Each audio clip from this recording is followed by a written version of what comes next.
one of the most important things was to do something very, very Spanish, because we are a Spanish team, but without doing something folkloristic. Our sensation when we go to see Carmen in an opera house and made in the traditional way, it's a little bit like if we are in Disneyland, no? Because we see this kind of fake fantasy about Spain with all the women dressed with flamenco dresses, and we know that this is completely unrealistic for us. We have to think that on reality, Bizet was never in Spain, he wasn't, and also Mérimée, the author of the novel, also he was never in Spain, and it was a kind of fantasy for them. But our intention was to do something very, very Spanish without falling in these cliches or these classical images, no?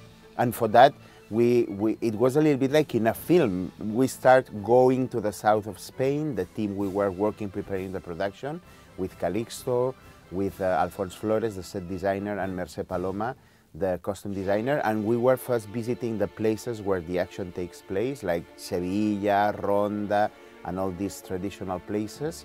And then we had the idea to cross the border through Africa, the Estrecho de Gibraltar, and then we went to Tanger, first in Morocco, and then to Ceuta.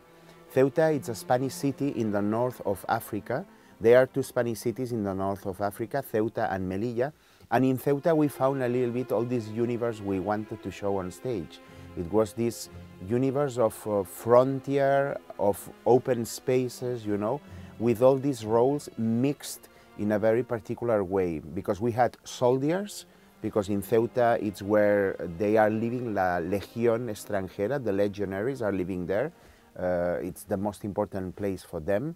Then we had the smugglers, because it's a frontier and between Morocco and Europe, and then there is a big illegal business, let's say, in this frontier. And we saw even a Plaza de Toros, people living in the cars. We saw this kind of modern nomads or modern gypsies, and we thought that it was a fantastic place to put our production, no? With this intention of to do something very authentic, very realistic, and putting Carmen from a modern vision, let's say.